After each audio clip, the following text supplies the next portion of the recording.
When I was young, I never questioned how I was able to make telephone calls or how I could send text messages. Telecommunication was always something that I took for granted. I knew that it existed, and that was all that mattered to me. My generation grew up with a little device in our back pockets that allowed us to communicate with each other in a matter of seconds.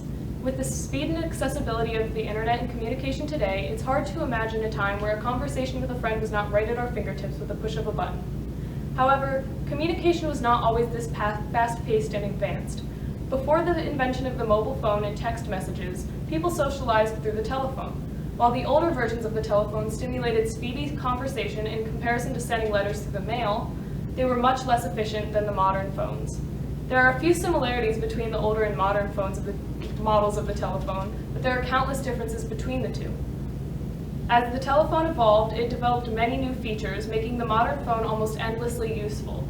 Even now, communication will continue to evolve, but no matter how advanced this technology is and will be, it can all be traced back to the early models of the telephone and early communication machines.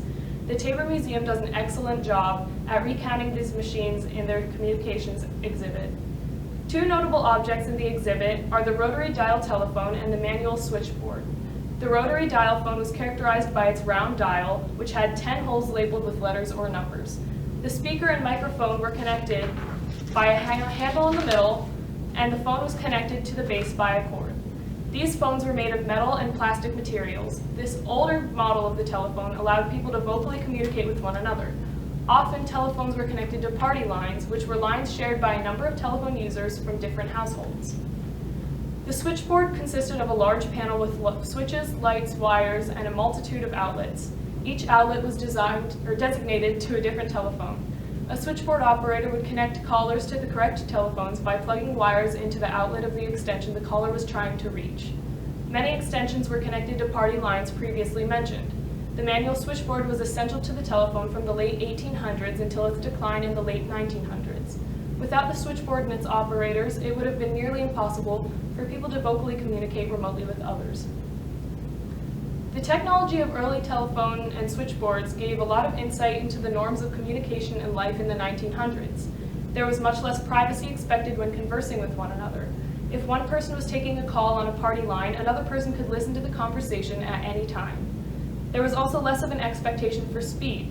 While everything is fast-paced today, the pace of everyday life in the past was much slower. The invention and usage of the telephone also suggests that people valued vocal communication and connections with one another.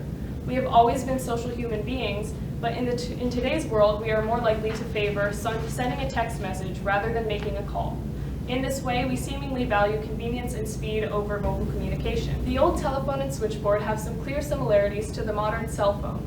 Both devices allow people to speak to one another over a distance. New cell phones still have numbers to dial just as the old telephone did. However, there are many differences between the old telephone and the cell phones we use today.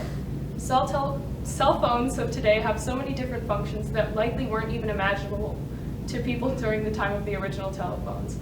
Their functions extend far past just vocal communication with each other. We can use the modern cell phone to send text messages in just a few seconds, rather than waiting for a letter to be delivered in the mail. Cell phones can act as encyclopedias, dictionaries, atlases, and news reporters. They allow us to log into social media platforms where we can share anything with millions of people. We can access millions of websites at any time we wish. We even use them for recreational purposes, like playing games and listening to music. These functions of the modern cell phone are especially important in today's world. The COVID-19 pandemic has challenged our connections with others and the world around us. However, we have persevered with the help of technology that we have available, and we have continued to thrive in many aspects of our lives. In our schooling and our workplace, we have used communication technology in the form of video conferencing through applications such as Zoom and Google Meet. We also use platforms like these to safely reach out to our loved ones. We continue to text and call our family and friends to stay in touch when it was too risky to visit them in person. We keep ourselves updated on current events in the pandemic through news websites that we find on the internet. Our society is able to do all of these things on a cell phone. There are also some physical differences between the rotary dial phone and the modern cellular phone. The rotary dial phone had a physical dial to rotate in order to call a number. The modern cell phone has a screen to tap graphical buttons in order to call a phone number, or in cases of an older cell phone, real buttons to press. Cell phones today are mobile, meaning they are wireless. They rely on cell towers and signals rather than switchboards and wires.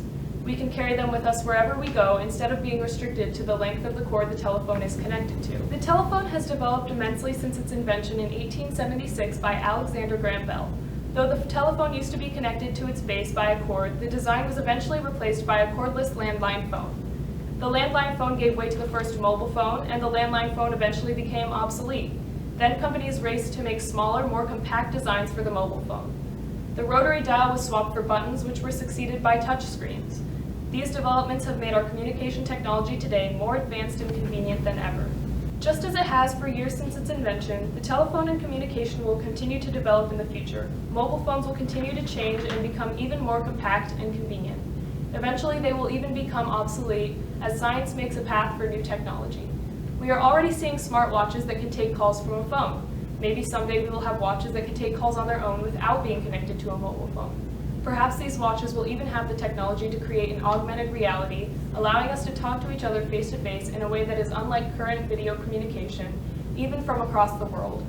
While it seems like a sci-fi fantasy, this could even be achieved in the future by projecting holograms. The opportunities for the development of communication technology are endless.